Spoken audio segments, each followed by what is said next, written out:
UP today के YouTube channel पर आपका स्वागत है। मैं फूलचंद सिंह। इस समय लोकसभा का चुनाव चल रहा है और राजनीतिक तापमान अपने चरम पर है। एक तरफ भारतीय जनता पार्टी के स्टार प्रचारक और कार्यवाहक प्रधानमंत्री नरेंद्र मोदी कांग्रेस के मैनिफेस्टो को लेकर काफ़ी आक्रामक हैं, तो वहीं दूसरी तरफ कांग्रेस पार्टी की राष्ट्रीय प्रवक्ता सुप्रिया सुले जी ने मोदी के द्वारा कांग्रेस के मैनिफेस्टो पे किए गए तंज का जवाब देते हुए क्या कहा है, यह आप आगे के वीडियो में देखेंगे कि भारत के कार्यवाहक प्रधानमंत्री नरेंद्र मोदी ने कांग्रेस के मैनिफेस्टो को लेकर क्या कहा है और प्रधानमंत्री नरेंद्र मोदी के जवाब में कांग्रेस की राष्ट्रीय प्रवक्ता ने क्या कहा है, आप आगे के वीडियो में देखेंगे।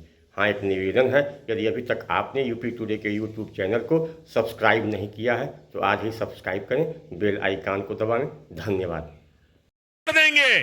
और पहले जब उनकी सरकार थी उन्होंने कहा था कि देश की संपत्ति पर पहला अधिकार मुसलमानों का है। इसका मतलब ये संपत्ति इकट्ठी करके किसको बांटेंगे? जिनके ज्यादा बच्चे हैं उनको बांटेंगे। घुसपैठियों को बांटेंगे। क्या आपकी मेहनत की कमाई का पैसा घुसपैठियों को दिया जाएगा? आपको मंजूर है?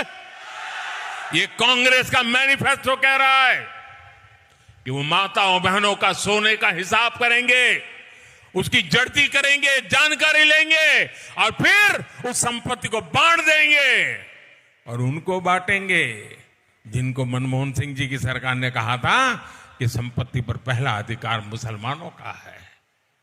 भाइयों बहनों, ये अर्बन नक्सल की सोच, मेरी माताओं बहनों, ये आपका मंगलसूत्र भी बचने नहीं देंगे, यहां तक जाएंगे मैं कहने आया हूं। इस देश के प्रधानमंत्री ने अपना गरीब विरोधी चेहरा पूरे देश के सामने बेनकाब कर दिया है। नरेंद्र मोदी गरीब विरोधी हैं, ये सच था और इस सच की पुष्टि आज खुद नरेंद्र मोदी ने कर दी है। लगातार झूठ बोलने का काम करते हैं। पहले हमारे मैनिफेस्टो में मुस्लिम लीग की छाप चिपका रहे थे, जब वो नहीं माना लोगों ने, जब वो नहीं चिपका तो अब बेतुकी बेवकूफ़ी की बातें करने लगे कि कांग्रेस कहती है हम लोगों की संपत्ति लेकर बांट देंगे गरीबों में।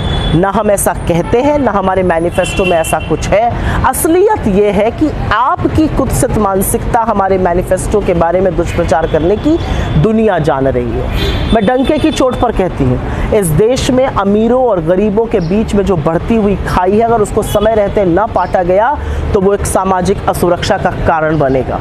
लेकिन उसके लिए हम नीति निर्माण करेंगे, उसके लिए हम ऐसी नीतियां बनाएंगे जिससे वो खाई पटे। उसके लिए हम गरीबों के, दलितों के, वंचितों के, शोषितों के हाथ में सत्ता की चाबी देंगे।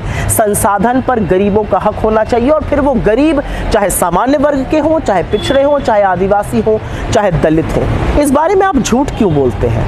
असलियत तो यह है कि अपने 10 साल के शासनकाल में आपने इस देश के गरीब की वो उपेक्षा की है, उसको इतना प्रताड़ित किया है जिसकी कोई हद नहीं है। आपने गरीबों की जेब पर डाका डाला, उनके आटे, दही, पढ़ाई, दवाई पर जीएसटी लगाकर अपने अमीर मित्रों की तिजोरियां भरी। असलियत तो यह है कि आपने गरीब पर टैक्स की वो मार डाली कि आज 50% इस देश की सबसे गरीब आबादी 64% जीएसटी देती है। आप मेरे देश को इस कगार पर ले आए कि 1% लोग 40% संसाधन पर बैठे हैं। 22 लोगों के पास उतना पैसा है जितना 70 करोड़ के पास है। आप मेरे देश को इस कगार पर ले आए कि 20% मेरे देश की आबादी 46 रुपए रोज पर अपनी गुजर बसर कर रही है। फ्री राशन का दंभ भरते हैं ना, वही लोग आज रोजगार मांग रहे हैं। आप मेरे देश को इस कगार पर ले आए कि अपने मित्र को तो आपने एयरपोर्ट के बाद एयरपोर्ट दिए, लेकिन रेल के डब्बों में भेड़ बकरी की तरह इस देश के युवा, इस देश का मध्यम वर्ग, इस देश का निम्न मध्यम वर्ग, इस देश के गरीब को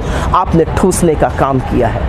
हो सकता है 85, 100, 1000 करोड़ के, 8500 करोड़ के हवाई जहाज में 20 लाख का सूट पहने हुए, 1.5 लाख की कलम लगाए हुए, 1.5 करोड़ का चश्मा लगाए हुए आपको गरीबी ना दिखती हो, लेकिन ये देश परेशान है गरीबी से। हर घंटे 2 किसान, हर घंटे 2 युवा गरीबी के कारण, आर्थिक तंगी के कारण आत्महत्या कर रहे हैं। तो हम प्रतिबद्ध हैं जातिगत जनगणना कराने के, आर्थिक और सामाजिक जनगणना कराने के, जिससे पता चले कि आखिर लोगों की हालत कितनी खराब है। तभी उनके लिए नीतियां बनेंगी, तभी उनके लिए योजनाएं बनेंगी। और ये योजनाएं गरीब, सामान्य वर्ग के लिए, आदिवासी के लिए, दलित के लिए, पिछड़े के लिए बनेगी। आप पूरी दमखम से झूठ बोलिए, क्योंकि वो आपकी आदत है। और हम पूरी शिद्दत से, पूरी ईमानदारी से इस देश के अमीरों और गरीबों की खाई को पाटने का काम करेंगे, बिना किसी से उनकी संपत्ति, बिना किसी से उनकी आय छीने। क्योंकि ये देश दो टुकड़ों में बट नहीं सकता है। इस देश में अमीरों और गरीबों के बीच में वो खाई नहीं हो सकती है जिसको बनाने का काम आपने किया है। आप गरीब विरोधी शुरू से थे, आज आपने इस पर मोहर भी लगा दी।